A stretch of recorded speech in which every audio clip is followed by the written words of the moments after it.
ang kaisa-isang katanungang ito. At ang sagot ay nagkakahalagang 200,000 pesos. Mababago ba ng 200,000 pesos ang buhay mo, Cherry? Sana po. Anong maitutulong ng 200,000 pesos sa buhay mo? Malaki po maitutulong sa akin ng 200,000 pesos. Dahil madadagdag ko po sa pangsuporta sa pag-aaral ng mga anak ko. Tsaka po madigdingan po yung aking tinitirang bahay. Okay. Dahil gusto mo ng 200,000 pesos, sagutin mo ang katanungang ito. Mahilig ka bang kumanta ng bata? Medyo lang po. Anong kinakanta mo ng bata, lalo na nung nasa eskwelahan ka? Ano yung mga unang awiting na ituro sa atin sa eskwelahan? Bahay Kubo. Alam mo ang kantang Bahay Kubo. Yung iba po nakalimutan ko na. Dahil panay bukid na lang po ang... Panay bukid na lang. Kinakanta mo rin ba yung Sa Bukid Walang Papel? Madalas po. Sa bukid Walang papel. Pero sana, matandaan mo, ang sinasabi mong Bahay Kubo dahil ang tanong ko may kinalaman sa awiting ito. For 200,000 pesos, no coaching please. Sa Filipino folk song na Bahay Kubo, anong halaman ang pinakahuling binanggit? Sa Filipino folk song na Bahay Kubo, anong halaman ang pinakahuling binabanggit pag ito'y inaawit?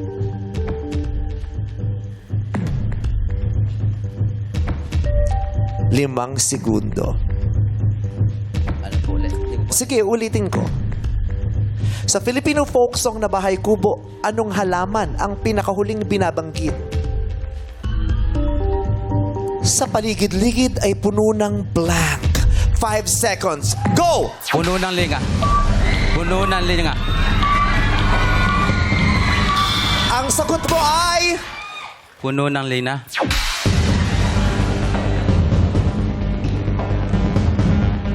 So, anong sagot mo?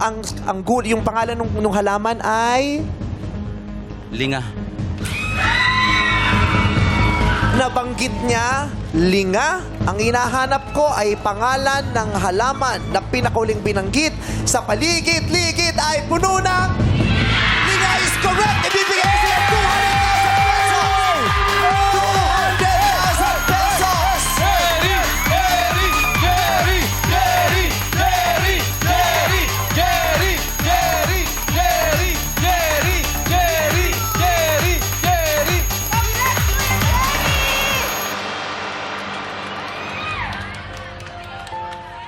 Grabe yun, Kuya Jerry.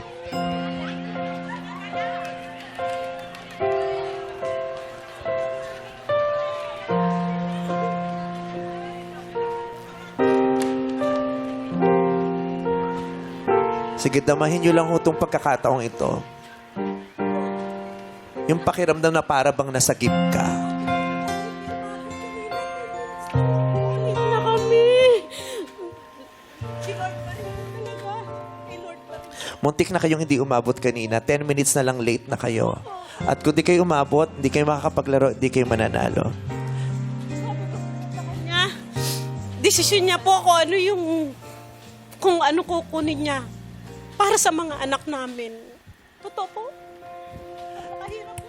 Sana po ang karanasan na ito at ang pagkakapanalo niyo ng 200,000 ay magbigay sa inyo ng karagdagang pag-asa para magpatuloy at angkinin ang magandang kinabukasan na talagang nakalaan para sa inyo. Maraming salamat po. Hindi ko po akalaing makakarating ako dito. At sa pagkakataon pong binigay sa akin ng Panginoon, muli po ako nagpapasalamat sa Kanya. At sa inyo na rin po, sa bumubuo po na ito. Sa araw-araw na ginawa ng Diyos, kailan ka huling nakaramdam na nanalo ka? Ngayon lang po. Masarap, di ba? Opo. Sana Hindi ko po alam kung ano gagawin ko. Kasi hindi ko naman po alam na masasalay ko dito eh. Ngayon, nakalaan lang po sa akin na kagabi pa lang na kung ako ipapalari niya po, manalo at matalo po, wala po akong pagsisisihan sa magiging desisyon ko po.